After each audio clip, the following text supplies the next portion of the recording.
Son las 7:30 de la tarde, una hora menos en las Islas Canarias. Sean bienvenidos todos a la redacción abierta aquí en el Toro Televisión, donde ya estamos listos para contarles la información del día, para opinar sobre esa información del día, para situarla, enmarcarla, recordarles cosas y sobre todo ponerles en cuestión lo que dicen unos y lo que dicen otros.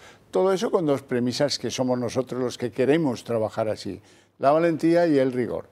Y en un ambiente general en esta casa que se caracteriza por ser un ambiente de libertades. No nos interesan nada los que vienen con argumentarios de un partido repitiendo lo mismo que ya hemos oído decir a otra persona de ese partido en otros medios de comunicación. Nos interesan opiniones en las que el que viene y opina ante ustedes crea firmemente en lo que dice. Algunas no les van a gustar, pues claro, a mí también me pasa, pero eso es la libertad, amigos. Y en este país la libertad está muy constreñida. Hay muchas más telepedros que teles normales donde se haga periodismo y se piense en sus espectadores. Dicho esto, hoy vamos a empezar hablando de esto mismo, que es visto desde otra manera, la existencia del Club de Amigos. Doña Paula Cruzado, muy buenas tardes. Muy buenas tardes. Vamos a ver, la expresión de lo que he dicho podría ser el prólogo del por qué tienen que echarnos una mano al Club de Amigos y a lo que hay detrás, que es esta casa entera. ¿Por qué? Pues hombre, pues porque toca defender a aquellos que hacen un trabajo que nos es útil.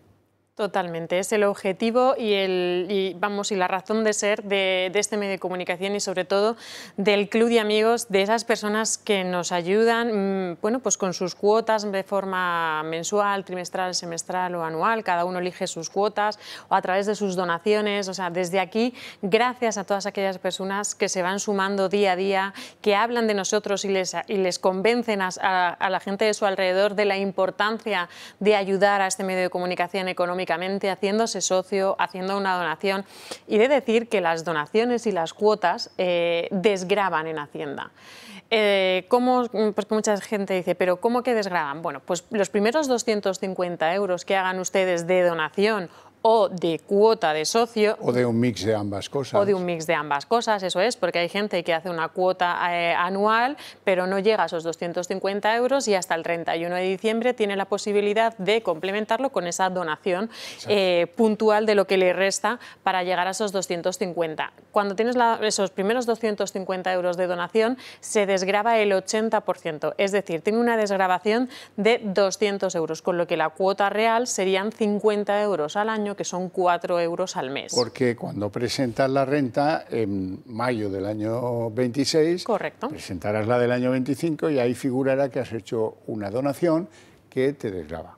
Eso es muy importante a aquellas personas que están haciendo una transferencia a los números que aparecen en pantalla, que de una forma o de otra se pongan en contacto con el Club de Amigos a través de ese número de teléfono que aparece en pantalla o a través de nuestro correo electrónico, que también aparece, para decirnos unos datos importantísimos para que nosotros podamos reflejar esa donación. Necesitamos su nombre, su apellido, su DNI y su dirección postal, para que nosotros bueno, pues podamos identificar esas donaciones. NIF, porque una sociedad también puede hacer lo mismo, aunque correcto, como no hace la renta, lo desgravará en su impuesto de sociedades. Eso es, el primer año desgrava un 40% y si mantienes la cuota o superior en los siguientes años te desgravas un 50%. Tremendo, tremendo.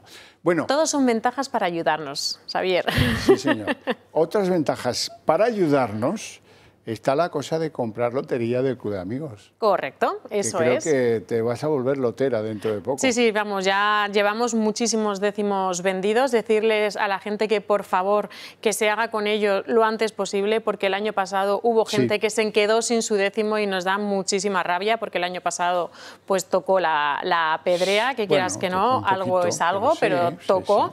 Y eso es, decirles que la gente que viva fuera de Madrid o no se pueda desplazar hasta nuestra sede lo puede adquirir a través de nuestra página web, que es clubdeamigos.eltorotv.com, y o llamando a nuestro teléfono del Club de Amigos también le informamos de qué forma lo pueden adquirir. Les volvemos a decir la página web en el apartado de agenda, y ahí es seguir unos pasos que es muy sencillo. Y la gente que se pueda pasar por nuestras oficinas, estamos de 10 a 2:30 de la tarde y de 4 a 10 de la noche y pueden adquirir su décimo.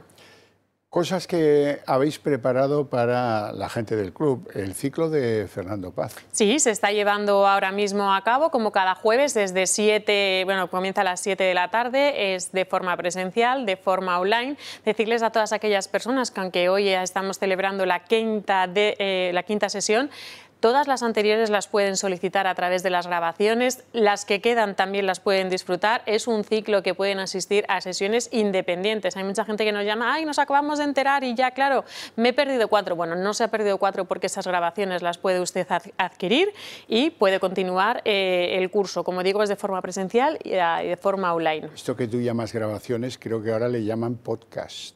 ¿No? Pues los podcasts. Qué fino. Esto es muy moderno, es muy moderno. Claro que sí. ¿Algún comentario más? Bueno, ya vamos a empezar a anunciar de nuevo esa conferencia que teníamos preparada juntos, que es el caso Pujol, para el próximo miércoles, día 10 de diciembre. Y nada, ya la gente se puede ir registrando y ya lo iremos ampliando toda la información a lo largo de estas semanas. Perfecto, doña Paula. Pues muchas gracias por Gracias la visita. A ti siempre. Hasta pronto. Nosotros vamos al recorrido informativo que hoy empieza en París. En París, un 13 de noviembre del año 2015, se acordarán muchos de ustedes, fue terrible aquello porque unos yihadistas, unos islamistas radicales, con Kalashnikov, con explosivos, mataron a unas 90 personas en la sala de fiestas Bataclan, muy popular, un día que estaba la gente de celebración, y luego fueron por diferentes lugares de la capital francesa produciendo más muertes. Al final el balance fue 130 muertos, 400 heridos y la demostración de que el fanatismo estaba radicado ya en Europa, en este caso en la ciudad de París. Bueno, pues mucha gente pasó mucho miedo esa noche y hoy los franceses han decidido, lo hacen cada año, pero como este año pues es un poco más redondo el aniversario, se han extendido un poco más, el 10º aniversario. Han hecho 6 ceremonias, presididas todas ellas por el presidente de la República, por Emmanuel Macron, en los 6 lugares donde hubo ataques terroristas y han dedicado un jardín en pleno París en memoria de las 130 personas que perdieron la vida en este aciago atentado terrorista, que es lo que fue. Bueno, ya que estamos en París con esta noticia tan triste, vamos a hablar de Sarkozy. Seguro que muchos de los que están pendientes de las redes sociales le han visto el primer día que salió de la cárcel yendo con su mujer, con Carla Bruni, a un bistró, supongo que a comer. También le habrán visto correr con los escoltas en un pantalón de estos a media pierna, demostrando pues, que está en forma y que quiere estar más en forma. La noticia para Sarkozy es que la fecha para que se resuelva en el tribunal en la Corte de Apelaciones francesa su recurso a la condena, su queja a la condena que le fue impuesta, recuérdenlo, porque la justicia sostiene que utilizó fondos libios para financiar alguna de sus campañas electorales. Bueno, pues el juicio sobre su recurso a la condena se producirá a partir del 16 de marzo. Tiene un calendario bastante largo ese juicio porque tendrán que revisar buena parte de lo que anteriormente ya vio la justicia francesa.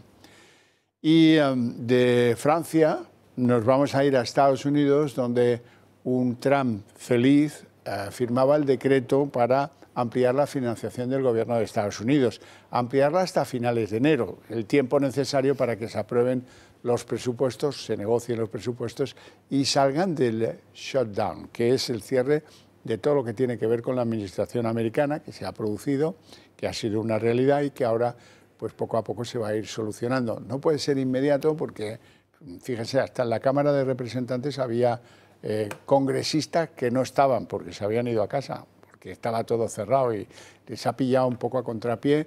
El acuerdo, lo recordarán, fue en el Senado, donde 7 congresistas del Partido Demócrata cambiaron su sentido del voto y se acercaron a los planteamientos del Partido Republicano. Y eso ha permitido superar el más largo de los conocidos cierres de la administración pues del Estado de Estados Unidos. 41 días de cierre. Y ya digo que algunas cosas, a pesar de la firma que nos cuenta ahora Donald Trump, tardarán unos pocos días en resolverse. Solo quiero deciros que el país nunca ha estado en mejor forma. Hemos pasado por este pequeño desastre con los demócratas porque pensaron que sería bueno políticamente. Pero es un honor firmar esta propuesta y hacer que nuestro país esté en funcionamiento de nuevo. Gracias.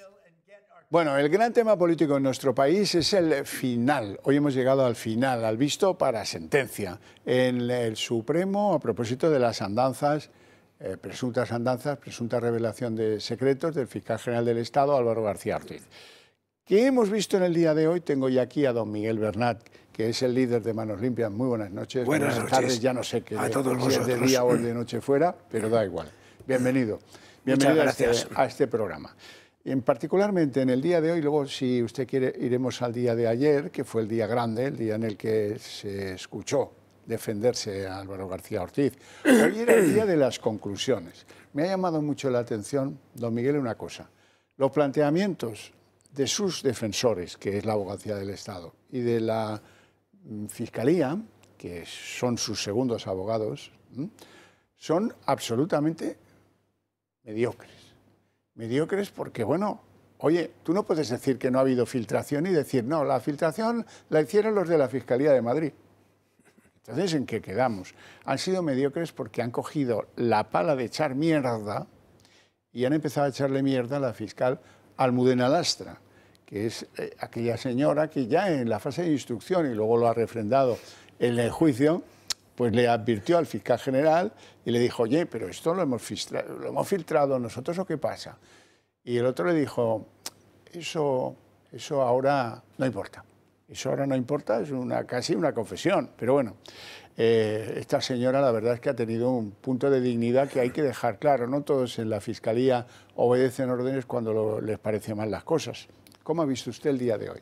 Bueno, yo creo que ha sido un juicio oral donde Pedro Sánchez, que ya emitió sentencia el domingo en esa entrevista que le hicieron en el diario El País, se va a tragar la sentencia de absolución que él, con todos los honores, manifestó en ese medio de comunicación. Después de todas las pruebas, de todos los testimonios, mi criterio, y creo no equivocarme, porque tengo muchísima experiencia en estos temas, es que habrá una sentencia condenatoria en una horquilla entre 2 y 3 años. 2 y 3 años. Esto lo digo no alegremente, ni de una manera partidista, sino porque hemos visto que los testimonios o las pruebas que han aportado la defensa de Álvaro Ortiz, primero las de los periodistas, no tienen la más mínima relevancia. Porque llegar allí periodistas que estaban ya de alguna manera aleccionados para decir, todos lo han dicho, que no pueden revelar su fuente, pero que el fiscal no fue el que filtró los datos personales de la pareja de la presidenta de la Comunidad de Madrid, no tiene relevancia de ningún tipo. Por lo tanto, esos testimonios no van a tener, los razonamientos jurídicos no van a tener ni la más mínima relevancia. Dice, yo tenía la filtración antes que tal, muchos días antes. ¿La publicó? Dice, no. ¿Quién se la pasó? Dice, no lo puedo decir. Ese es por eso, ese testimonio no es válido, para nada. Luego, la defensa de la abogada del Estado, que no tenía que ser ella, tenía que haber cogido de su bolsillo y pagar de su bolsillo un abogado particular, porque ese presunto delito lo ha cometido no en el ejercicio de sus funciones, porque su función no es revelar secretos. Pero bueno, patético. Una de las barbaridades que dijo la abogada del Estado, que esos datos lo tenían antes que el fiscal 600 personas en España. Pero ¿cómo puede decir semejante barbaridad? 600 personas. A ver, di que 600 personas tenían esa información que no la tenía el fiscal general del Estado. Vergonzoso el argumento para tratar de eximirle de responsabilidad.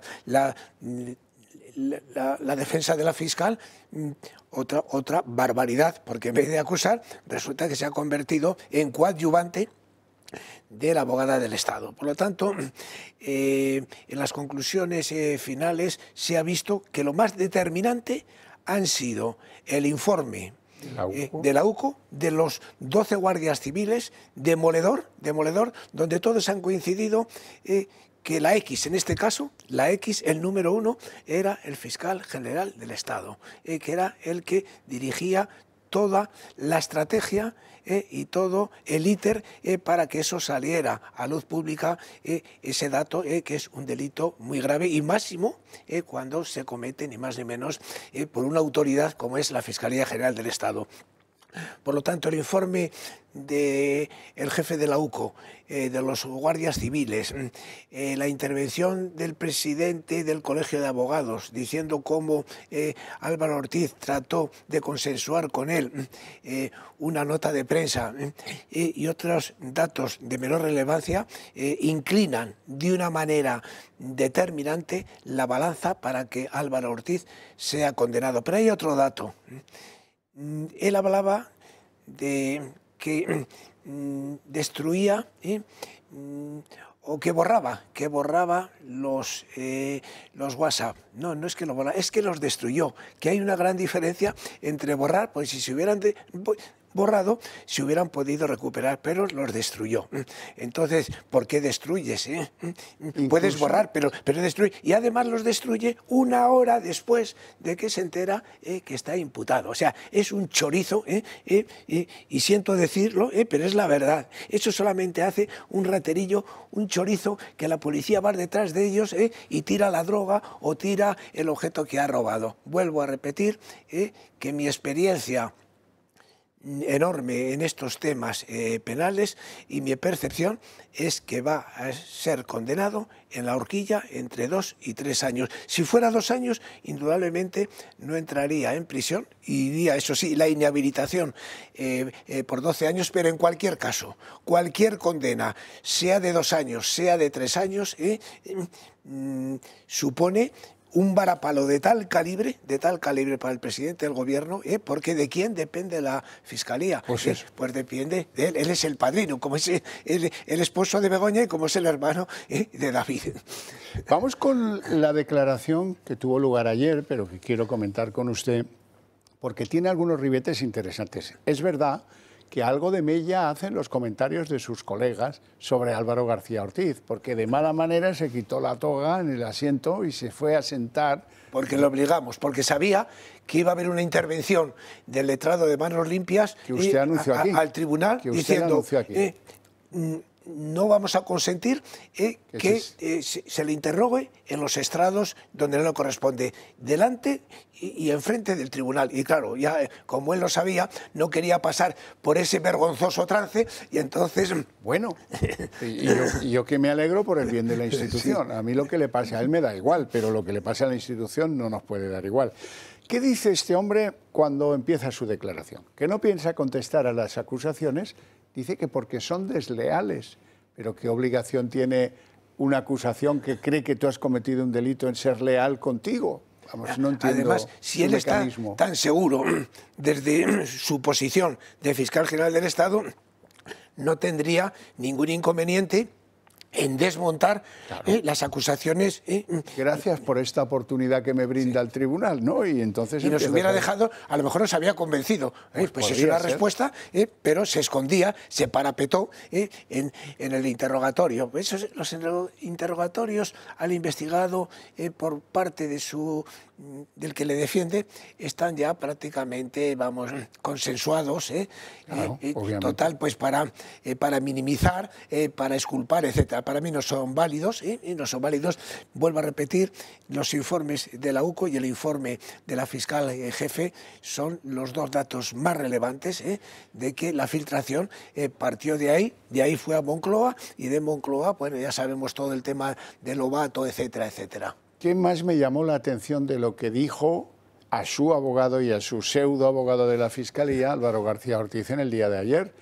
Pues cuando hay una fiscal Almudena Lastra, que es la que explica que sí, que ya fue corriendo a hablar con él para decirle, oye, pero esto es una filtración, ¿cómo estamos metidos en esto?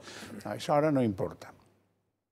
A la UCO le sentó muy mal la urgencia con la que hacían las cosas, sí.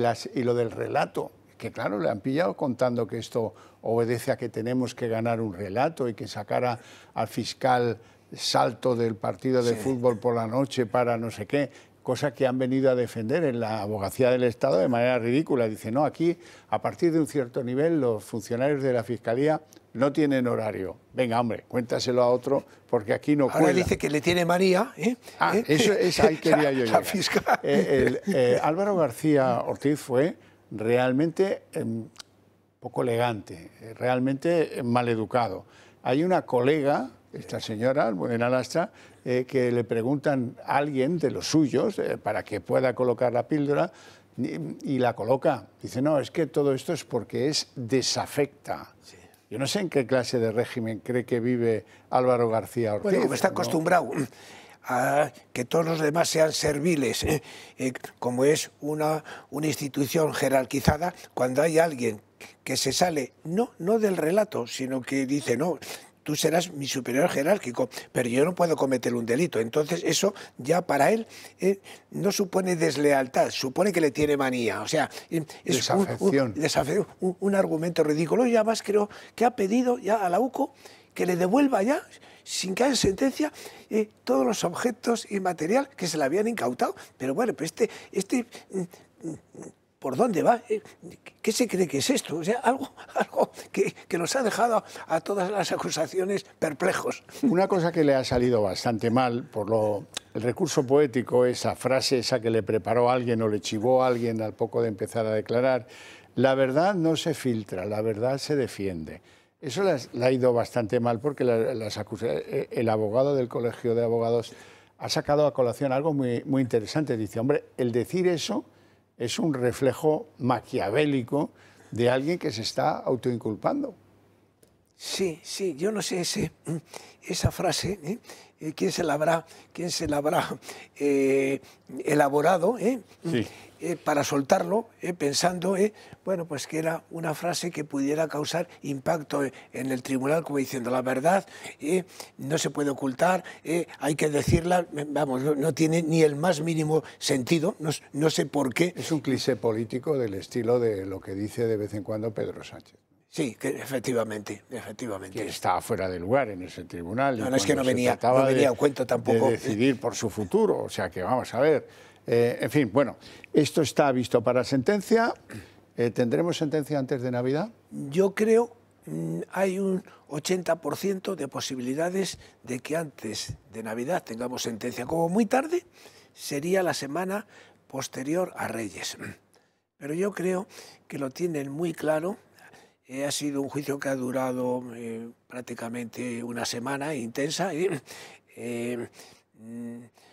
Se estaba tomando... 3 días la primera semana y 3 días la segunda. La segunda. Entonces, yo creo que el tribunal y el instructor han valorado perfectamente las pruebas que son relevantes, las que no son relevantes se desechan, únicamente en los razonamientos jurídicos seguramente motivarán de que no se tienen en cuenta los testimonios de los periodistas subvencionados y comprados.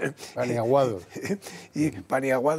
Y se centrarán, pues eso, en los testimonios de la UCO, y el testimonio de la fiscal jefa provincial. Y en lo que decía el decano de los abogados de Madrid, la nota es el problema. Sí, la nota es lo que no hace falta buscar la filtración. Miren la nota, en la nota se filtran... Y vaya precisamente en los datos personales. Claro. Efectivamente. Don Miguel Bernat, un placer enorme. Pues muchas gracias a vosotros. Y a ver cómo termina esto del fiscal. Muchísimas gracias. Yo creo que se va a tomar el turrón con una condena. Bueno, pues no seremos nosotros los que nos vayamos a poner tristes. Quiero hablaros de drogas. ¿Por qué? Pues porque hay cosas curiosísimas que vienen a redundar la necesidad de que hagamos que este país cambie la concepción que tiene del narcotráfico y de los problemas que derivan de él. Nos vamos a Murcia. En Murcia han detenido a 6 personas porque tenían 13 carros de esos de la compra del supermercado, repletos de cosas que, sin pagar, lógicamente, por un valor de 2.000 euros, además de 1 kilo de marihuana, para pasar el rato, deduzco yo. Para que veáis que esto no es en el Levante ni en los lugares con Puerto de Mar ni nada de esto, esto está por todas partes, como demuestra lo que vais a ver ahora, que es otra operación de desarticulación de un grupo que traficaba con cocaína, pero esta vez es en León, donde estamos viendo ya imágenes de esto de León. No, estas son las que provienen de León, efectivamente. Y con esto yo creo que es evidente lo que yo os digo siempre, que esto está por todas partes, que no hay pueblo donde no haya plantación, que esto es un negocio que se está haciendo demasiado fuerte, capaz de comprar voluntades, como ayer contábamos aquí, de algunos funcionarios que, claro, pues sucumben al influjo de la codicia manifestada por esta gente del ámbito criminal que trae drogas a España para enriquecerse y para pues ponerle un problema más a la sociedad española. De la droga vamos a pasar un segundo por Aragón, vamos a hablar de la comunidad aragonesa. ¿Por qué? Porque ahí ha pasado algo muy curioso. Un antiguo alto cargo del PSOE aragonés, que era el líder de la comarca de Cariñena, del PSOE, pues ha denunciado que Pilar Alegría, que es la lideresa ahora mismo del PSOE en Alegría, le ofreció 60.000 euros por retirar una denuncia contra Félix Bolaños, como estáis oyendo. Lo podemos escuchar. Que cuando después de la última resolución pasan unos días, semanas, Pilar Alegría me llama. Quedo con ella en Zaragoza. Ella me dice que deje el partido, que deje la comarca, que retire las denuncias de los compañeros socialistas y de los amigos y que no me preocupe, que el partido estará conmigo. Sabe que he tenido empresa de construcción y me dice que en Navarra pues que me busca tendré un trabajo que no tengo que trabajar. 60.000 euros. Bueno, sepan también que la otra parte, el Partido Socialista oficial, dice que se van a ir a tribunales contra este señor porque lo que denuncia es una falsedad y dice que esto que ha contado en el juzgado lo hace cuando está siendo investigado por una presunta prevaricación. Así es que hemos contado las dos visiones de todo esto y ahora quiero que veamos juntos lo que está pasando con la gripe aviar, que cada vez va empeorando. Ahora ya son todas las granjas en España donde se crían gallinas ponedoras las que están confinadas por razón de la gripe aviar. Y eso, claro está, repercute en el dinero que cuesta una docena de huevos, por poner un ejemplo. Confinamiento total es lo que ha decretado el Gobierno esta misma mañana para todas las granjas de aves de corral que se encontraban al aire libre. 1.119 municipios se han visto afectados en toda España por esta medida, una medida preventiva que obliga a los avicultores a prohibir mezclar aves de diferentes especies dentro de un mismo corral. También queda terminantemente prohibido utilizar agua de depósitos que hayan podido estar o que estén en contacto con aves silvestres y, por supuesto, queda terminantemente prohibido el participar en ferias o exhibiciones hasta nueva orden. Una situación grave que va a repercutir negativamente en nuestra cesta de la compra. De nuevo vamos a ver cómo dos productos básicos de nuestra cesta se encarecen, el huevo y el pollo. Dos productos que no han parado de subir su precio en los últimos meses, en concreto entre un 30 y un 50%, una subida más que supone ya un 137% desde 2021, cuando tan solo pagábamos menos de €1 por esa docena de huevos. Ahora, hoy día pagamos casi 3,50. Nos vamos a ir ahora a publicidad y a la vuelta abriremos la mesa de análisis político. Mesa de análisis político. Hoy nos acompañan don Manuel Batalla. Encantado. Que además de otras cosas, batalla con Acción Liberal. Sí, sí. Y batalla intensamente. Y don Carlos Entrena, eminente jurista y además presidente del Club Liberal Español. Y Buenas estoy tardes. entre liberales, nada me puede pasar. Casi nada, es una cosa muy difícil. Lo que no me ha parecido muy liberal es la manera en la que ha afrontado el juicio, a pesar de que acabó sentándose donde debía, en donde declaran los imputados, y de que se quitó la toga, porque si no se la hubieran obligado a quitar, me temo. Él ha lidiado esto muy mal, el fiscal. Hoy era el día de las conclusiones, hemos visto lo escasitas que andan algunas, la defensa y la fiscalía, andan escasitas. No, no ha habido filtración. O el otro dice, no, es que la filtración la ha hecho, pero la ha hecho la Fiscalía de Madrid. Oiga, ¿qué quedamos? Pónganse ustedes de acuerdo, ¿no?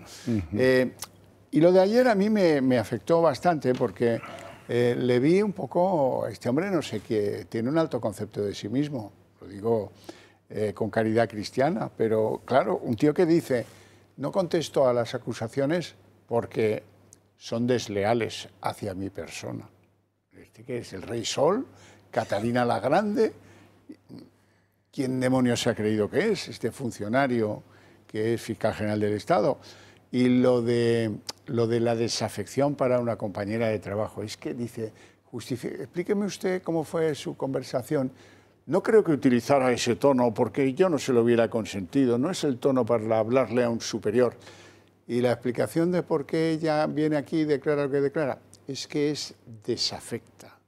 Oiga, desafecta, ni en los tribunales de Stalin se consideraba a la gente desafecta de esa manera. Bueno, vamos a un trabajo periodístico en el que resumimos el día de hoy, el día de la presentación de conclusiones y el mazazo que ha significado. Esto queda visto para sentencia. Sexto y último día de juicio contra el fiscal general. Para el abogado de González Amador no hay duda, fue Álvaro García Ortiz quien filtró el correo electrónico. El abogado del empresario ha realizado un exhaustivo relato de los hechos. En él denuncia que la presunta filtración destrozó su presunción de inocencia y que el fiscal general le convirtió en moneda política. Por ello cita a Sánchez y al ministro de Justicia. Que te marquen y te conviertan en moneda política del Gobierno de España bajo el relato institucional del Ministerio Fiscal de confesión y culpabilidad arrasa con tu derecho a la intimidad y a tu protección de datos y arrasa en el procedimiento penal al que va referido ese relato la presunción de inocencia. También ha declarado ante el tribunal el letrado del Colegio de Abogados, quien considera que la declaración del fiscal general fue autoincriminatoria al asegurar que la verdad no se filtra, sino que se defiende. El letrado de Manos Limpias considera que Álvaro García Ortiz cometió un delito de infidelidad en la custodia de documentos, mientras que el representante del Foro Libertad y Alternativa ha sido contundente. Afirma que es evidente que hubo una dinámica de filtración. Dice que el periódico El País solo pudo publicar la información si disponía de la nota. Se pregunta además por qué hizo salir al fiscal Julián Salto de forma urgente de un partido de fútbol y cuál era la urgencia para que aportara los correos. Tras los testimonios escuchados en el último día de juicio, la Fiscalía se aferra a la coartada de los periodistas. El Ministerio Público defiende la inocencia del fiscal general. Dice que no hay conducta impropia y que aunque García Ortiz lo filtrase, era impune porque la prensa ya conocía la información. Eso, cuando le hubiera hecho llegar el fiscal general del Estado, era impune, puesto que la noticia ya era conocida por muchos medios de comunicación. Por su parte, la Abogacía del Estado ha cargado directamente contra la Fiscalía de Madrid. Considera inconsistente la declaración de Almudena Lastra por su mala relación con el fiscal. El juicio, histórico en democracia, queda visto para sentencia. Entrena, ¿cómo has visto el juicio? Bueno, pues la verdad es que yo creo que ha respondido a lo que todos esperábamos, pero que no ha querido centrarse la defensa del fiscal general del Estado en el hecho clave de esto, que el hecho clave es que reveló secretos que conocía por razón de su oficio o cargo y tenía obligación de mantener en secreto sin posibilidad de divulgarlos. Entonces, cuando alguien revela un secreto y es un fiscal general del Estado o cualquier magistrado o cualquier funcionario público que está sometido a secreto profesional, pues oye, eso te crea una situación de una enorme inestabilidad. ¿Por qué este fiscal general del Estado revela esto? Lo ha dicho de una forma un poco no sé, vacía, con una frase vacía, como aquellas de Zapatero, y a ver las nubes y la luna y no sé qué y tal. La verdad, dice, pero es que el artículo 417 del Código Penal no permite una excepción. Dice, el funcionario que revelare secretos de lo que tuviera conocimiento por razón de su cargo y que no debían ser divulgados, estará sometido a la pena de no sé qué. Bueno, esto, el Código Penal no dice, excepto cuando tenga que salir a defender la verdad, a defender la verdad, a hablar contra un bulo. Esa tontada del bulo, de si lo dije yo primero o el otro. Es que estas personas ven muchas tertulias, creo yo, de estas muy vacías, donde hay gente que se da gritos y griteríos. Griterío. No. Es que el Tribunal Supremo, además, el magistrado instructor ya en el auto lo decía clarísimo, déjense ustedes de historias, de filtraciones periodísticas y tal, no sé qué. Mire, aquí lo que nosotros tenemos es este posible delito por revelación de un secreto profesional que tiene que guardar. Y ahí está la sentencia esperándole, vamos.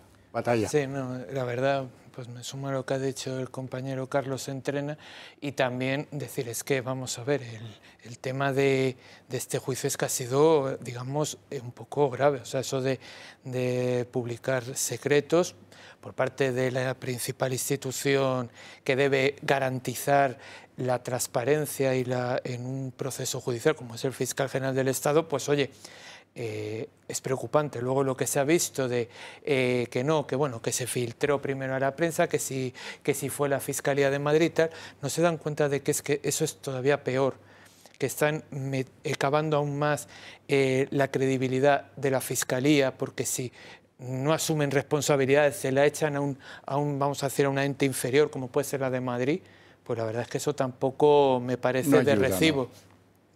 Y bueno, y esto de que algún periodista te diga, bueno, no, es que esto no me acuerdo de quién me lo filtró, y también un dato importante que también se ha mencionado, y es que resulta que el Fiscal General del Estado parece ser, según un informe de la AUCO, borró los mensajes una hora antes de prácticamente el registro. Claro, yo si borro algo es porque quiero ocultar algo. No voy a borrar la lista de la compra que me ha pasado la mujer, vamos. Es un indicio. Es así, o sea, no suena creíble esa defensa. Bueno, resumiendo, ¿creéis que va a ser condenado? Yo entiendo, por lo que he visto, y vamos, me parece que hay unas posibilidades importantes, salvo que el Tribunal Supremo, la Sala, vea algo raro.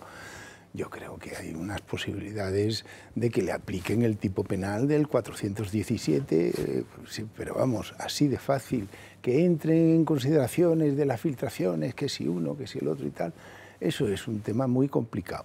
Que pueda llegar a la señora Acera, que estaba allí en la Moncloa y tal, pues eso, pues no sé si ha habido a lo largo del juicio algún tipo de conexión, aunque esta señora Acera tampoco estuvo muy brillante, porque no se acordaba de algo tan importante, de qué medios le había filtrado a ella y quién era él. No recuerda, hombre, pero bueno, eso no es tampoco a lo mejor motivo suficiente para decir que venía de por allí todo el impulso político de este asunto. Este señor, este fiscal general, pues se ha equivocado, pero es que además, para mí, lo grave del caso es que para los funcionarios públicos este es un concepto que se tiene muy arraigado y que se lo conoce muy bien.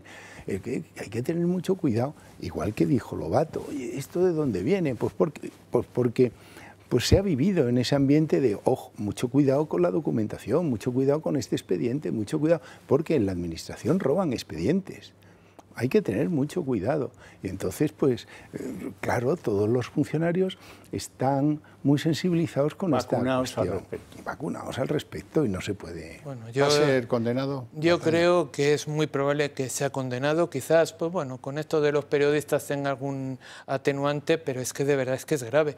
Y no es que solamente un funcionario, es que vamos a ver, cualquier persona que trabaja con información sensible, y eso lo digo por experiencia, también te dicen que tienes que guardar cautela y que el acceso a esa información debe estar debidamente justificado. Más allá, yo trabajo en los temas informáticos y puedo acceder a mucha información. Pero claro, solamente puedo acceder si tengo, por ejemplo, una incidencia. Y puedo acceder, pero para verla yo, no para compartirla con nadie, y menos con un medio de comunicación. O sea, eso cualquier trabajador que le van metiendo desde el principio, a trabajadores que trabajan con información, es cuidado con la ley de protección de datos.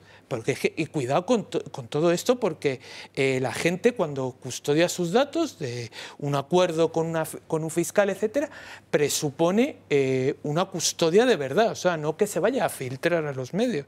Por tanto, yo creo que sí que va a ser declarado culpable, y aparte me gustaría que también fuera un poco esta sentencia ejemplarizante para que posibles otros fiscales generales del Estado caigan en tentaciones para favorecer a quien les puso ahí. Al relato de a quien le convenga en Moncloa.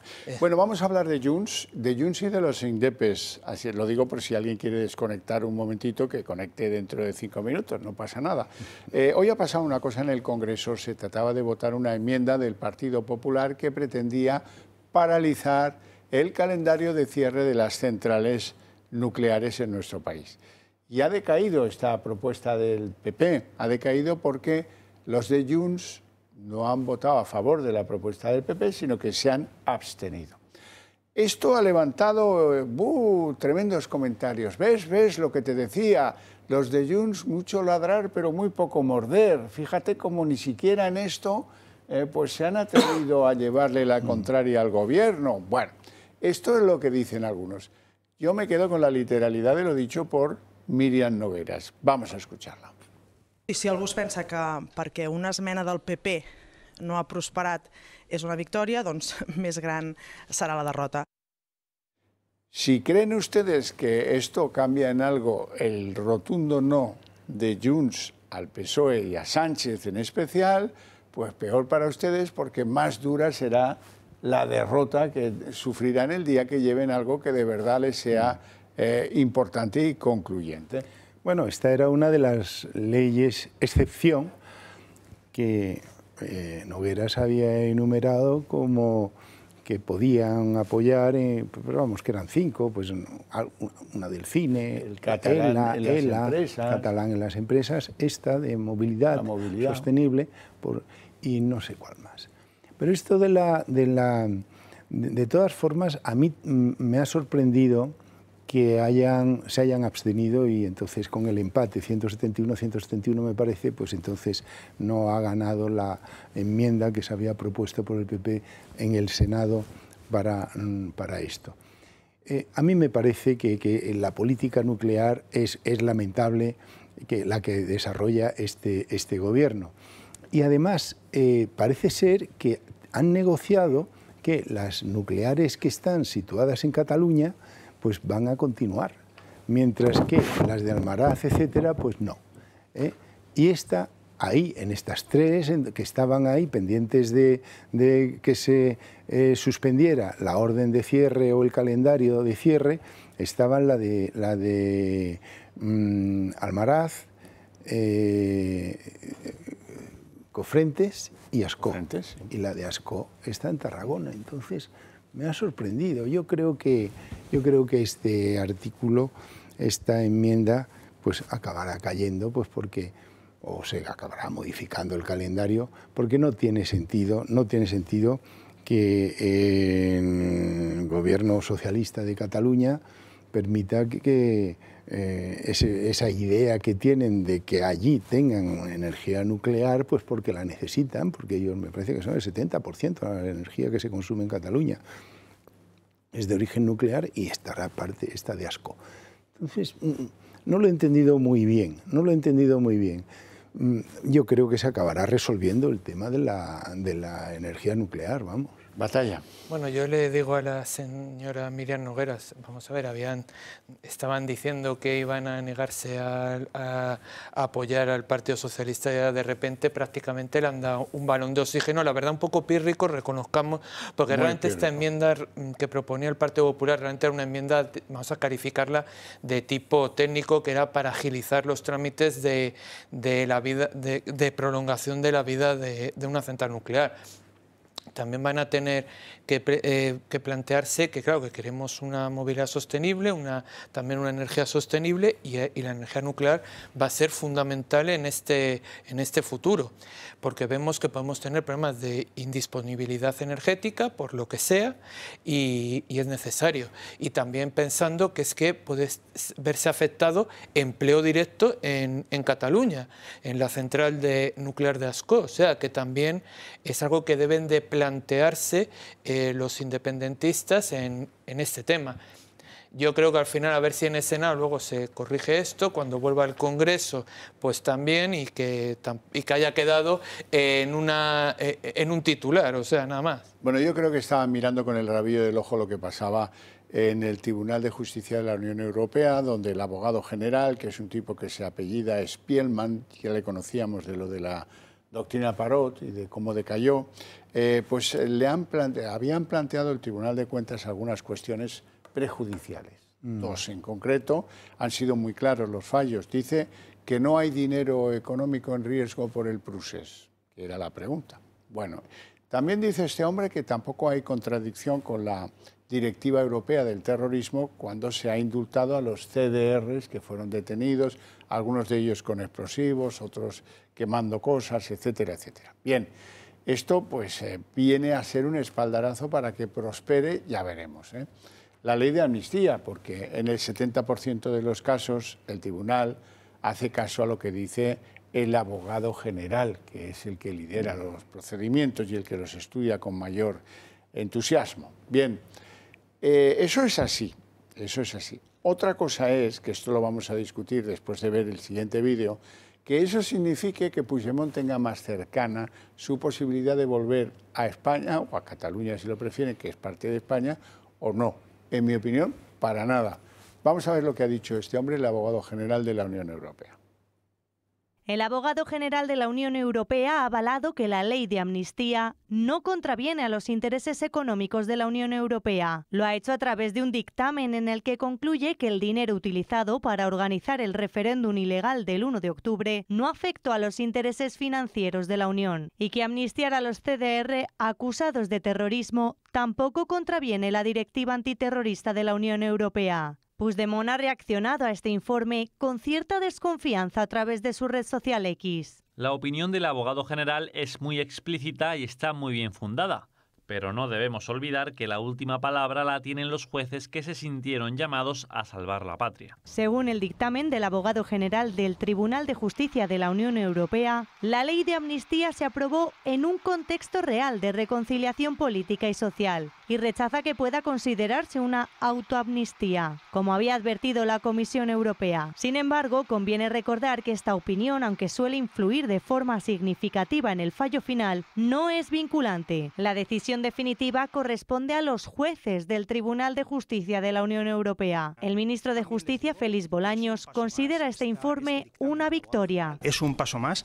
en la aplicación de la amnistía a todos los líderes del procés. Más de 350 personas ya se han beneficiado de la ley de amnistía, pero también se tiene que aplicar a todos los líderes del procés, en particular a sus líderes más significados. Y por tanto, reitero, estamos muy satisfechos con las conclusiones del abogado general. Mientras, el Partido Popular hace su propia interpretación y dice que en el dictamen se confirma que con la ley de amnistía se vulneró el Estado de Derecho. Lo que el abogado general plantea, y como digo, hay que ser respetuosos con los tiempos, pendiente de la sentencia del TJUE, es que se ha podido vulnerar por parte de España, por parte del Gobierno con la aprobación de esta ley, los principios del Estado de Derecho y por tanto se han vulnerado lo que es la legislación europea. Pese a que el grueso del dictamen favorece a los independentistas, el abogado general advierte aún así que aplicar la amnistía sin escuchar a los afectados podría violar su derecho a la tutela judicial y limitar la decisión a 2 meses podría resultar insuficiente.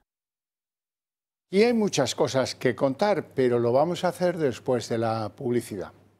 Después de las opiniones del abogado general del Tribunal de Justicia de la Unión Europea, están muy contentos en el Gobierno, lógicamente es un espaldarazo a su ley de amnistía, no sé si justo o injusto, y los indepes, pues ya lo ven, a pesar de la prudencia, pues lo reciben con ilusión también este balón de oxígeno a la tesis de la ley de amnistía.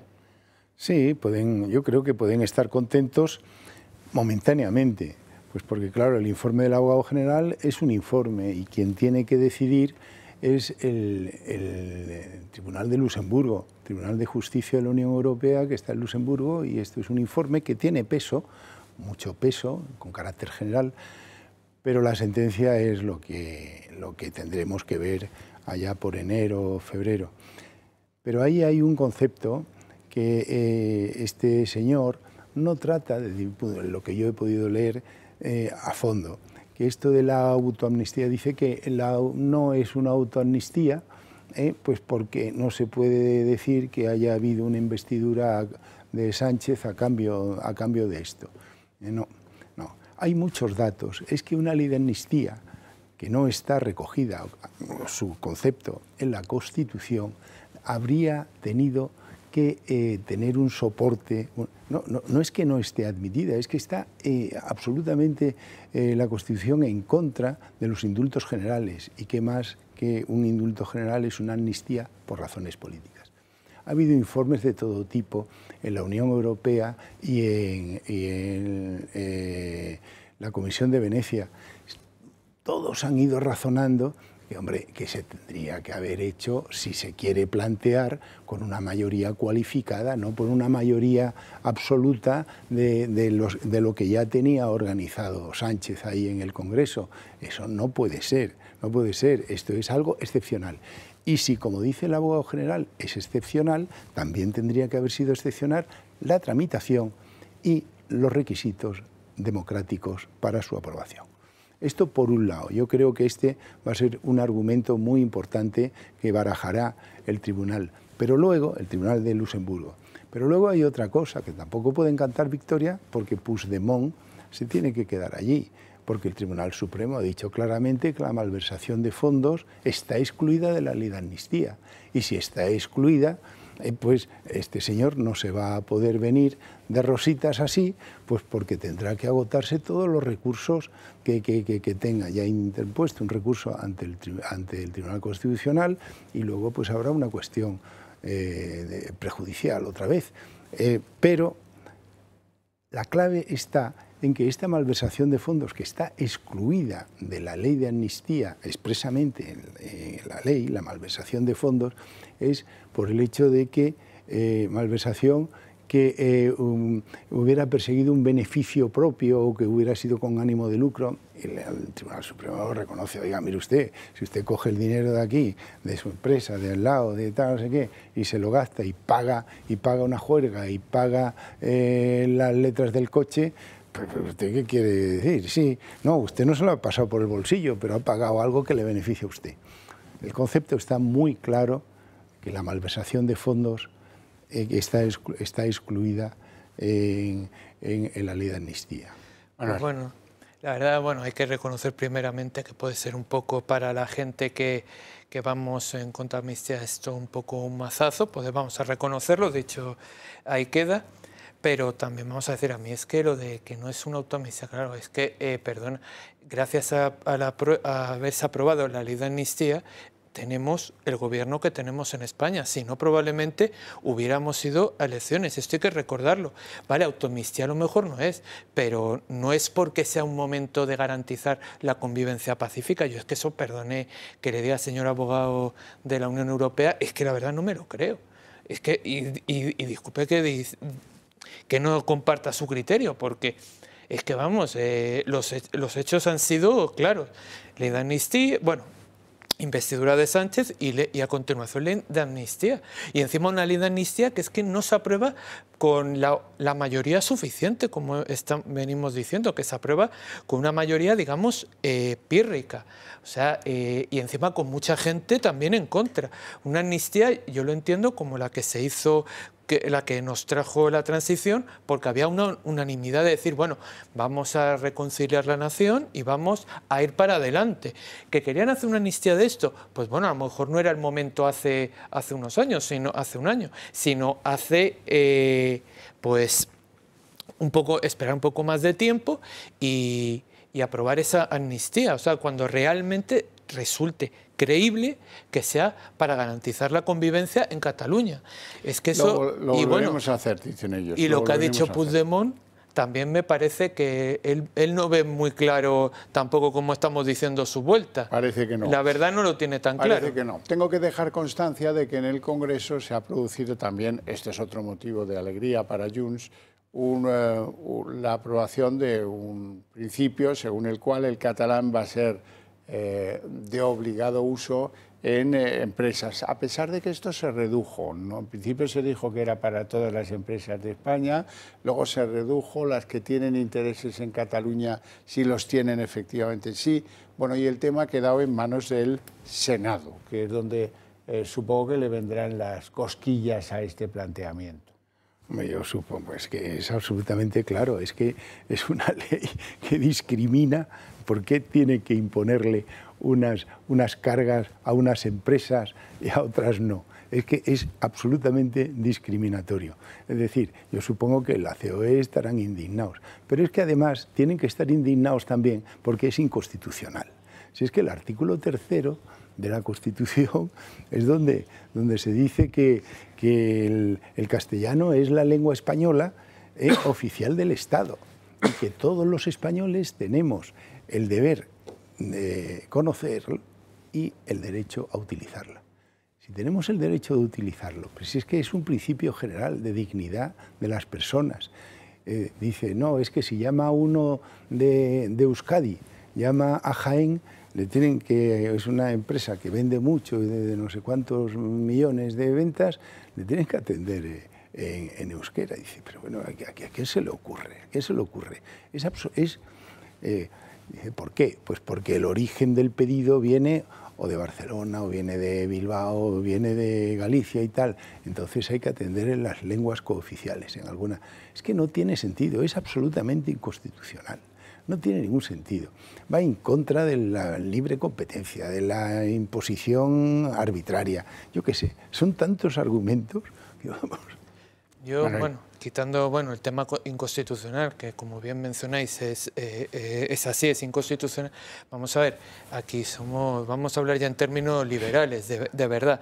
Vamos a ver, una empresa se le tiene que dejar a las empresas hablar en el idioma que quieran. O sea, a mí me da igual que una empresa tenga su sede social aquí en Madrid y se quiera poner a hablar en, yo qué sé, en árabe, porque, pues, oye, si le va muy bien hablando en árabe, que siga hablando. A mí me da igual que no hablen en castellano, porque ellos sabrán si les viene bien para su negocio o no. Pero claro, si tú no te puedes entender con un interlocutor, o el interlocutor te habla primero en catalán, tú dices, pero por favor, oye, que no te entiendo. Y usted quiere hacer negocios conmigo. O sea, yo soy el cliente y yo digo, pues mire, señor, lo siento, pero va a ser que me voy a una empresa de Sudamérica porque probablemente que me haga lo mismo, aunque me cueste más caro, pero al menos me voy a entender. Sin que me hable usted directamente aquí en catalán porque tiene la obligación, porque tiene algún interés en Cataluña. No tiene sentido.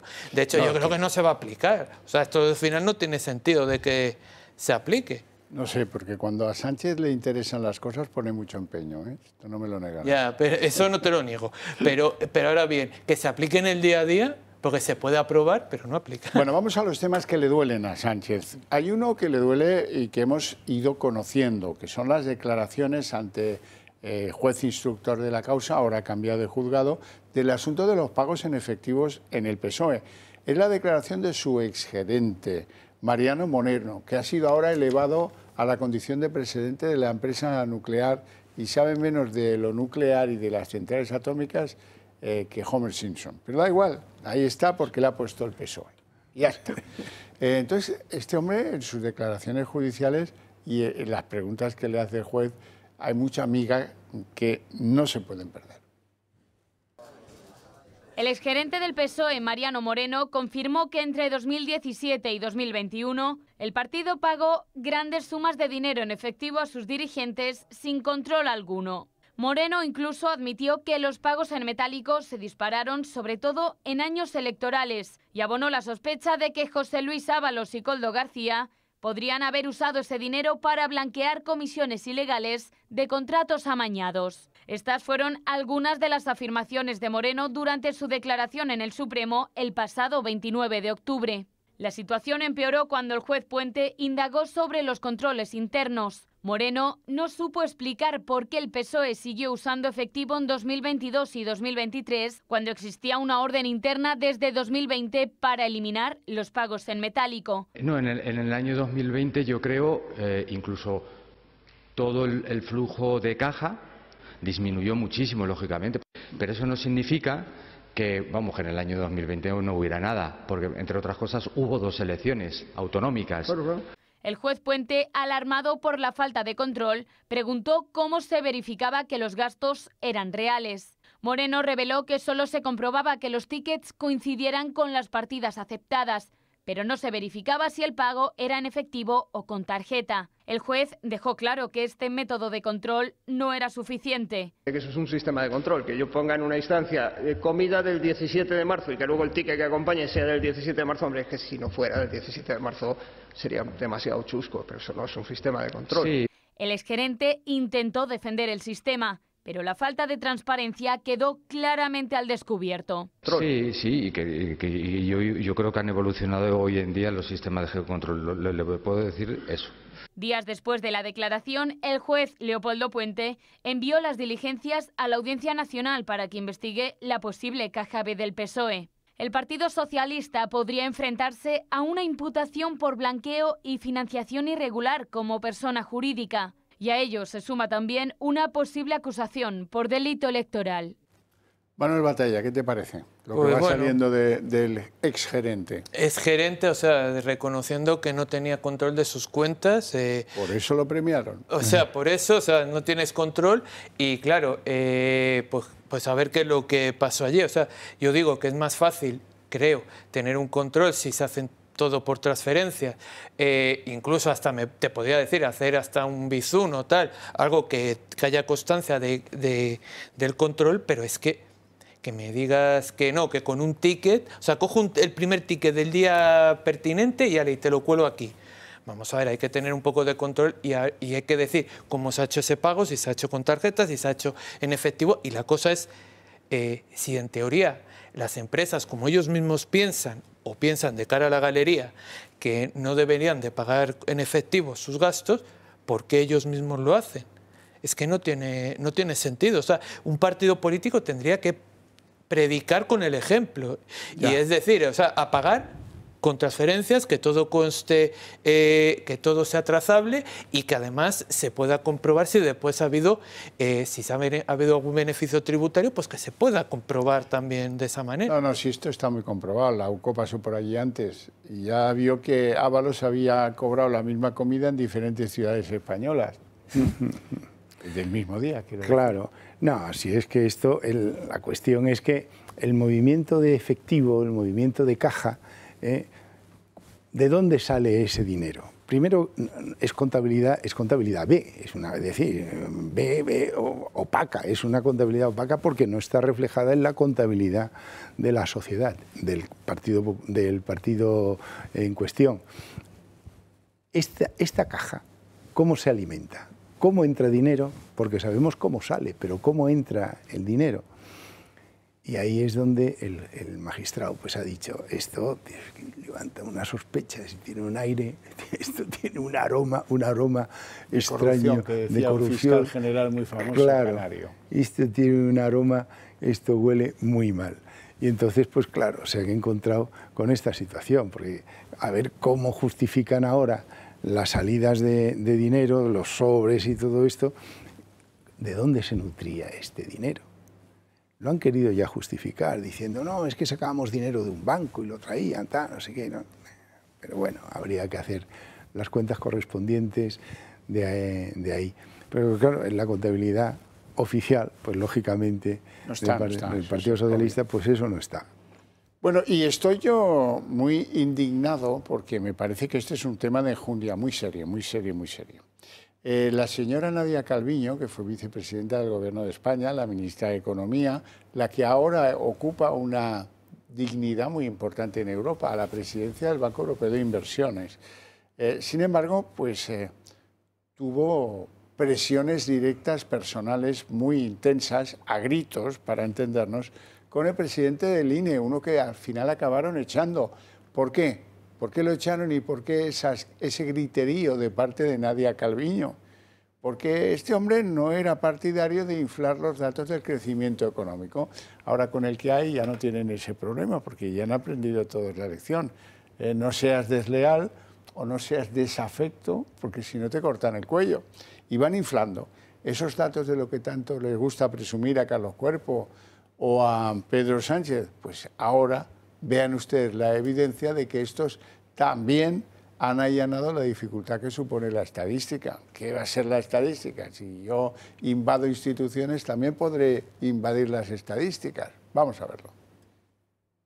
La exvicepresidenta del Gobierno y exministra de Economía, Nadia Calviño, presionó personalmente al presidente del Instituto Nacional de Estadística para que elevara sus cifras de crecimiento económico. Estas presiones fueron más allá de lo que contó ella en sus memorias. Calviño dijo haber ayudado al INE a elevar esos datos de crecimiento económico. Pero según revela el diario El Mundo, fueron presiones directas de la actual presidenta del Banco Europeo de Inversiones al entonces presidente del INE, Juan Rodríguez Po, a través de reuniones en las que el elevado tono de voz era la tónica habitual. Recordemos que antes de que Juan Rodríguez presentara públicamente su dimisión como presidente, por motivos personales en 2022, Calviño afeó que el INE proporcionaba las cifras de recuperación económica mucho más tarde de lo que ella consideraba, una presión prohibida por el Reglamento Europeo de Estadística y el Código Europeo de Buenas Prácticas. Además, fue la propia Calviño, según asegura El Mundo, quien pidió ceses de altos cargos del Instituto Nacional de Estadística, un organismo que es independiente del Gobierno, para verificar así la credibilidad de las cifras que comparte. Nadia Calviño puso en el punto de mira a la entonces directora del Departamento de Cuentas Nacionales, María Antonia Martínez Luengo, la encargada directa de la elaboración de las cifras del PIB. De hecho, la entonces ministra de Economía pidió su destitución en reiteradas ocasiones, porque consideraba que era una inútil, y también quiso destituir al actual director general de Estadísticas Económicas, Alfredo Cristóbal. Para que vean ustedes si se descrean de la... Yo soy un crédulo de las estadísticas, pero me estoy quitando de ese vicio, la verdad. Bueno, yo creo que el INE realmente hasta ahora ha demostrado tener bastante credibilidad porque en el fondo es un organismo que hace los cálculos correctamente, etcétera. Y aquí ya de nuevo volvemos otra vez al problemón del sanchismo, como además ahora se ha demostrado, no sé cómo decirlo claramente, querían parasitar el INE porque no les ponía el crecimiento económico que ellos estimaban que debía de tener España. Yo de verdad, es que no hay ninguna institución que estos señores no hayan intentado parasitar, hayan intentado invadir. Retorcer. Vamos, es que no queda ya, cada día van quedando menos. O sea, y el INE es que es importante, o sea, es que es un instituto que es el que te garantiza que los datos que da el gobierno al menos sean verídicos. O sea, los datos de crecimiento, los datos de población, etcétera. ¿Qué pasa? Que no me interesa un dato, ahora no. Venga, pues venga, te echo porque no me dices mi dato. No es serio esto. Pero además el Instituto Nacional de Estadística está sometido a la normativa española y también a la europea, porque es que no funciona motu propio con arreglo a sus criterios y pone, pues esto ha subido un 2, un 1,5 o un 2,5. No, eso no es así. Hay unos parámetros que tienen que seguir y son los datos que luego se mandan a la Unión Europea, pues porque tienen su repercusión a todos los niveles de crecimiento europeo y también en relación al euro. ¿Cómo se intenta manipular? ¿Cómo se atrevió esta señora a modificar el sistema? No sé, la verdad es que no sé si eso se sigue funcionando de esta forma, si al final creo que es el Instituto Eurostat el que tiene algo que ver con esto. Europea, sí. Porque las estadísticas, hombre, son unos datos muy importantes a nivel macroeconómico y a nivel de inversores de todo tipo. Luego hay otra cosa, esto ya lo habíamos conocido hace tiempo. Pero esta señora, ¿qué pasa? ¿Que lo ha publicado ahora en un libro? En un libro y ahora y lo ha reconocido ella. En el mundo está el amigo Carlos Segovia, gran periodista, está investigando a ver, contrastando lo que ella dice, lo que ella admite en un libro de memoria. Bueno, alguna vez tuve que llamarles la atención para que fueran sensibles, porque en el fondo el planteamiento es que las encuestas dicen lo que quiere el que propone la encuesta que digan, ¿eh? No, bueno, esto lo pondéralo de otra manera. El IPC, vamos a ver, cuando sale la inflación es obvio que la componen una serie de grupos, pero el que hace el cóctel, el que decide cuánto pondera la alimentación y los huevos que están subiendo una barbaridad, es el que tiene el control del cóctel. Porque yo puedo decidir, mira, la alimentación que pondere un 25% o no que pondere un 18%, que están subiendo los huevos. Eso tiene una trascendencia a favor de lo que quiera el que controla esos datos, que es el INE, volvamos a lo del INE, pues que puede ser sutilmente, ese dato puede llevarnos a una entrega en los brazos de lo que quiera el gobierno que se diga de la inflación o del crecimiento. Es que, claro, tiene su repercusión en materia de la deuda pública, emisión de la deuda pública. Si estamos creciendo mucho y el PIB está a un determinado nivel, pues la deuda pública, aunque sea mayor, en proporción y tal relativa, pues igual no crece.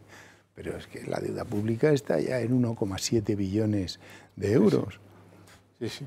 Bueno, vamos con la presidenta de Madrid, Isabel Díaz Ayuso, que hoy, puesto a alargar a Sánchez, hay una inquina y un odio personal que se detecta nada más. Se escucha a Sánchez se le escucha hablar de Ayuso y Ayuso cuando habla de Sánchez.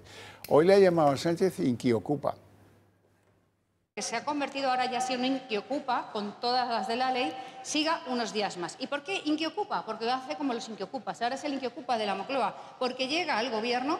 No tiene Congreso, no tiene Senado, no tiene presupuestos, por tanto, no tiene contrato, no tiene palabra, ha dejado de pagar y decide que se queda igualmente, aunque cree ciudadanos vulnerables, es decir, los inquiocupados, el resto de los españoles. Y así es como estamos. ¿Y qué le queda? El insulto, eso sí, el muro y Franco. Hoy venía desatada la presidenta. Sí, sí.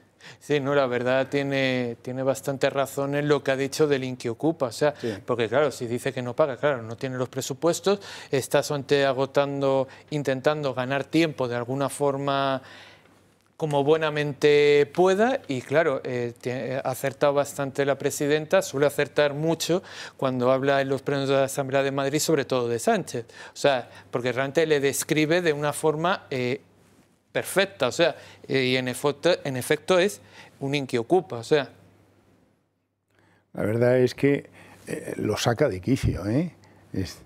La presidenta de Madrid lo pone muy nervioso y el presidente responde con una sarta de insultos. Mutuo, podríamos decir. Sí, pero bueno, pero lo que pasa es que Ayuso ha derrotado al Partido Socialista, a los de Sumar, a todos los ha derrotado y entonces, pues claro, este señor, el señor de la Moncloa, pues está deseando criticar y a ver cómo se puede cargar a la presidenta Ayuso. Ahí está el caso de la revelación de secretos en la negociación de su pareja con la Fiscalía. Situación que es un ataque personal, que nosotros como liberales respetamos, partimos de la base de la libertad y de la integridad y de la dignidad de la persona. Pero bueno, ¿qué respeto tenía este fiscal general o el presidente de gobierno hacia esta señora o hacia su pareja? Es que es una verdadera vergüenza. Delincuente confeso, decía el presidente. Delincuente confeso, pero ¿quién es usted? Pero ¿quién es usted? Una autoridad del Estado para atacar a una persona física que es un contribuyente, aunque haya cometido un delito, pero bueno, pues oiga, para eso tiene usted toda su legalidad y todos los códigos a su espalda para enjuiciar a este señor o imputarlo. El relato. Hay que mantener viva la llama del relato, que si no se nos fastidia todo, el invento. Sí, sí. No tenemos tiempo para más. Lo dejamos aquí con mi agradecimiento profundo a mis invitados por sus opiniones en el programa y a ustedes porque siguen pendientes de nosotros, lo cual nos honra y se lo agradecemos mucho. Por eso el agradecimiento pasa por el premio a la vuelta de publicidad, El Día en 30 minutos. El Día en 30 minutos. Hoy ha concluido el insólito juicio, el que no esperaba nadie, de un fiscal general del Estado sentado como acusado de un presunto delito de revelación de secretos. ¿Cómo ha ido la jornada? Pues ha sido una jornada ya de las cuestiones que planteaban la defensa y las acusaciones. Las acusaciones han recalcado que en la nota de prensa que el fiscal asume como propia se revelan literalmente aspectos de la negociación entre los abogados del pareja de Ayuso y la Fiscalía. El representante del Colegio de Abogados ha reflexionado sobre esa famosa frase de Álvaro García Ortiz: la verdad no se filtra, la verdad se defiende. Según el abogado del Colegio de Madrid, el Colegio de Abogados, se trata de una frase que revela de manera maquiavélica un cierto contenido autoincriminatorio. Y las otras defensas han destacado la valentía de la fiscal Almudena Lastra, convertida en este procedimiento en una especie de testigo de cargo contra el fiscal general Álvaro García Ortiz. Y la defensa de García Ortiz ha aprovechado su último turno de palabra para dejar muy claras dos cuestiones. En primer lugar, que él no fue el autor de esa filtración y en segundo lugar, que se ha vulnerado su presunción de inocencia. Se refieren por una parte a la nulidad de ese registro que se llevó a cabo en su despacho y por otra parte a un juicio paralelo que se habría producido durante los últimos meses en los que ha sido juzgado Álvaro García Ortiz. La abogacía del Estado va un paso más allá y descarga la culpabilidad de esa filtración en la Fiscalía de la Comunidad de Madrid, en Almudena Lastra. Sexto y último día de juicio contra el fiscal general. Para el abogado de González Amador no hay duda, fue Álvaro García Ortiz quien filtró el correo electrónico. El abogado del empresario ha realizado un exhaustivo relato de los hechos. En él denuncia que la presunta filtración destrozó su presunción de inocencia y que el fiscal general le convirtió en moneda política. Por ello cita a Sánchez y al ministro de Justicia. Que te marquen y te conviertan en moneda política del Gobierno de España bajo el relato institucional del Ministerio Fiscal de confesión y culpabilidad arrasa con tu derecho a la intimidad y a tu protección de datos y arrasa en el procedimiento penal al que va referido ese relato la presunción de inocencia. También ha declarado ante el tribunal el letrado del Colegio de Abogados, quien considera que la declaración del fiscal general fue autoincriminatoria al asegurar que la verdad no se filtra, sino que se defiende. El letrado de Manos Limpias considera que Álvaro García Ortiz cometió un delito de infidelidad en la custodia de documentos, mientras que el representante del Foro Libertad y Alternativa ha sido contundente. Afirma que es evidente que hubo una dinámica de filtración. Dice que el periódico El País solo pudo publicar la información si disponía de la nota. Se pregunta además por qué hizo salir al fiscal Julián Salto de forma urgente de un partido de fútbol y cuál era la urgencia para que aportara los correos. Tras los testimonios escuchados en el último día de juicio, la Fiscalía se aferra a la coartada de los periodistas. El Ministerio Público defiende la inocencia del fiscal general. Dice que no hay conducta impropia y que aunque García Ortiz lo filtrase, era impune porque la prensa ya conocía la información. Eso, cuando lo hubiera hecho llegar el fiscal general del Estado, era impune, puesto que la noticia ya era conocida por muchos medios de comunicación. Por su parte, la abogacía del Estado ha cargado directamente contra la Fiscalía de Madrid. Considera inconsistente la declaración de Almudena Lastra por su mala relación con el fiscal. El juicio, histórico en democracia, queda visto para sentencia. Y balón de oxígeno hoy también para la ley de amnistía, a partir de un informe del abogado general de la Unión Europea que avala en su mayor parte la norma. Considera Spillman, así se llama, que las dos cuestiones prejudiciales presentadas por España no tendrían que ver, no afectarían ni a fondos financieros de la Unión Europea ni atentarían contra la normativa comunitaria de terrorismo. Su informe, que aunque no es vinculante, suele ser muy tenido en cuenta por el Tribunal de Justicia de la Unión Europea, afirma además que la ley se aprobó en un contexto de reconciliación política y que no constituye una autoamnistía. Esto no implica ningún cambio político en la situación de Puigdemont, cuyo regreso a España en el corto plazo, en lo inmediato, depende ahora de un pronunciamiento del Tribunal Constitucional. El abogado general de la Unión Europea ha avalado que la ley de amnistía no contraviene a los intereses económicos de la Unión Europea. Lo ha hecho a través de un dictamen en el que concluye que el dinero utilizado para organizar el referéndum ilegal del 1 de octubre no afectó a los intereses financieros de la Unión y que amnistiar a los CDR acusados de terrorismo tampoco contraviene la directiva antiterrorista de la Unión Europea. Puigdemont ha reaccionado a este informe con cierta desconfianza a través de su red social X. La opinión del abogado general es muy explícita y está muy bien fundada, pero no debemos olvidar que la última palabra la tienen los jueces que se sintieron llamados a salvar la patria. Según el dictamen del abogado general, la ley de amnistía se aprobó en un contexto real de reconciliación política y social y rechaza que pueda considerarse una autoamnistía, como había advertido la Comisión Europea. Sin embargo, conviene recordar que esta opinión, aunque suele influir de forma significativa en el fallo final, no es vinculante. La decisión definitiva corresponde a los jueces del Tribunal de Justicia de la Unión Europea. El ministro de Justicia, Félix Bolaños, considera este informe una victoria. Es un paso más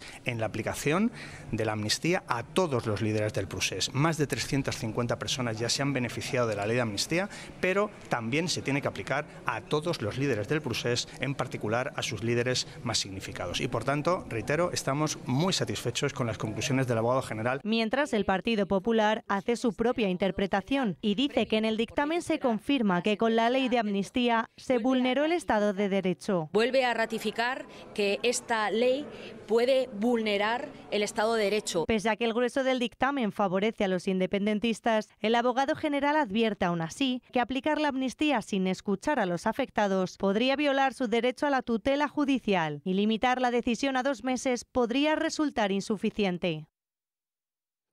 El abogado general del Tribunal de Justicia de la Unión Europea, Dan Spielman, se acordarán de su participación en aquello que permitió la salida de tantos y tantos etarras de las cárceles de la doctrina Parot. Bueno, en esta ocasión Spielman ha resuelto sobre 2 cuestiones prejudiciales que afectan a la ley de amnistía. En primer lugar, le parece a él, probablemente tenga razón, que el procés no le causó daños económicos a la Unión Europea. Bien. En segundo lugar, dice que el indulto a los CDRs por sus acciones violentas no está en contra de la directiva antiterrorista europea. Esto es un poco más discutible, pero bueno, es la opinión del abogado general. Y desde luego, no hay que negarlo, son 2 buenas noticias para los independentistas, para el gobierno de Pedro Sánchez, porque normalmente en un 70% de los casos los fallos que acaba adoptando el Tribunal de Luxemburgo, el TJUE, se guían por las opiniones del abogado general, las cuestiones planteadas ante él. Sin embargo, quien les diga a ustedes que eso acerca más la amnistía a Puigdemont, ese les está tratando de engañar. Les engaña porque el motivo por el que Puigdemont no puede volver a España es que pesa sobre él un delito de malversación por haber utilizado dinero público en el procés de forma indebida, malversando. Dinero español, no tiene nada que ver aquí la Unión Europea o los considerandos del TJUE. El Supremo actuó contra él. El Supremo estimó que, aunque él no se hubiera metido 1 euro en el bolsillo, había malversado dinero público. Él después tiene un recurso pendiente en el Tribunal Constitucional. Veremos a ver qué termina diciendo. Pero aún en el hipotético caso de que el Tribunal Constitucional le produjera un fallo favorable a Puigdemont, el Supremo, estoy seguro, va a mantenerse firme y a plantear una cuestión prejudicial sobre si debe mantener ese delito de malversación. Cuidado, que es tremendamente grave en Europa a pesar de la amnistía, aunque nada tiene que ver con la propia amnistía y lo que la amnistía tiene que dejar claro. Este delito quedó fuera de la ley de amnistía. Y está claro que esa solución del caso de la malversación por parte de Puigdemont queda bastante alejado en el tiempo, porque cualquier hipótesis aleja una solución favorable al fugado de Waterloo bastante tiempo. Así que el balón de oxígeno sí, para los que han defendido la ley de amnistía, pero de acercamiento a España de Puigdemont, nada de nada por el momento. Bueno, y este informe de la Unión Europea sobre la amnistía podría tener mucho que ver con esto que ha pasado hoy en el Congreso. Junts aprieta pero no ahoga. Solo unas horas después de tildar a Sánchez de cínico, los de Puigdemont le han salvado de un nuevo revés, en este caso con las nucleares. Junts se ha abstenido en la votación para tumbar el calendario para cerrar estas plantas y esto ha permitido que no salga adelante. Una de estas centrales es la de Ascó, en Tarragona, de la que sale el 60% de la energía que se consume en Cataluña. Junts también ha dado luz verde hoy a la ley de atención al cliente. La norma va a obligar a las empresas, a ciertas empresas, a atender en lenguas cooficiales en las comunidades bilingües. Va a afectar a aquellas que tengan más de 250 trabajadores con ingresos superiores a los 50 millones de euros. Aerolíneas, conductores de autobús o empresas de agua, luz o gas van a tener que aplicarlo. La patronal alerta del coste que esto va a tener para las compañías y también para los propios trabajadores. Y a partir del 1 de enero Renfe tendrá que indemnizarnos si se retrasa nuestro tren AVE o de larga distancia. Si lo hace más de 15 minutos, la compañía tendrá que pagar el 50% del importe del billete y si supera los 30, el reintegro va a ser total. El ministro Óscar Puente cree que esto vulnera las leyes de competencia. Bueno, ya saben ustedes que hay un caso abierto por el pago de dinero en efectivo del Partido Socialista, pero este caso arrancó en el Tribunal Supremo. Allí vamos a poder comprobar la extrañeza del juez instructor del caso entonces llamado Ábalos por los pagos que se hacían en efectivo dentro del PSOE y le pregunta al señor que era gerente del partido, Mariano Moreno, no Manuel Moreno, le pregunta, oiga, ¿y cuál es la finalidad de tener en caja tanta cantidad en efectivo? Y la respuesta del señor pues, que ahora es presidente de la Empresa Nacional del Uranio, pues le dice que bueno, es un sistema adoptado para pagar gastos hasta 1.000 euros, pero luego resulta que ante las preguntas del magistrado se va viniendo abajo y al final confiesa que no había un control efectivo ni transparencia sobre esos pagos y que en muchos casos se hacían los pagos sin comprobar siquiera las facturas que tenían que consolidar la necesidad del pago al militante o al dirigente del Partido Socialista. El exgerente del PSOE, Mariano Moreno, confirmó que entre 2017 y 2021 el partido pagó grandes sumas de dinero en efectivo a sus dirigentes sin control alguno. Moreno incluso admitió que los pagos en metálico se dispararon sobre todo en años electorales y abonó la sospecha de que José Luis Ábalos y Koldo García podrían haber usado ese dinero para blanquear comisiones ilegales de contratos amañados. Estas fueron algunas de las afirmaciones de Moreno durante su declaración en el Supremo el pasado 29 de octubre. La situación empeoró cuando el juez Puente indagó sobre los controles internos. Moreno no supo explicar por qué el PSOE siguió usando efectivo en 2022 y 2023, cuando existía una orden interna desde 2020 para eliminar los pagos en metálico. No, en el año 2020 yo creo incluso todo el flujo de caja disminuyó muchísimo, lógicamente, pero eso no significa que, vamos, que en el año 2020 no hubiera nada, porque, entre otras cosas, hubo 2 elecciones autonómicas.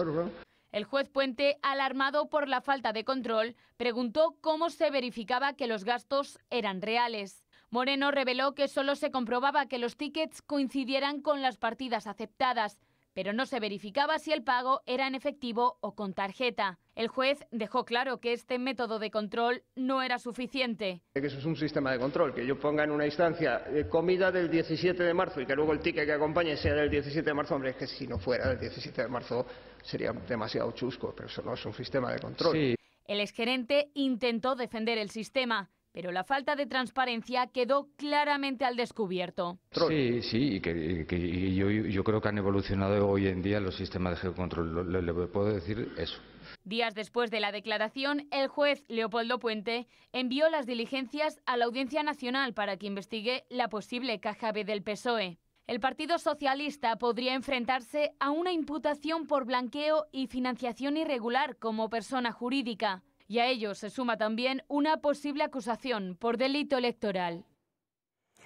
Y la Audiencia de Madrid anula la decisión del juez Peinado de pedir a la UCO un informe sobre el rescate de Air Europa. El propio Peinado ya planteó en verano ceder esta parte de la investigación a otro juzgado y ahora la instancia superior anula la diligencia que él pidió con carácter previo.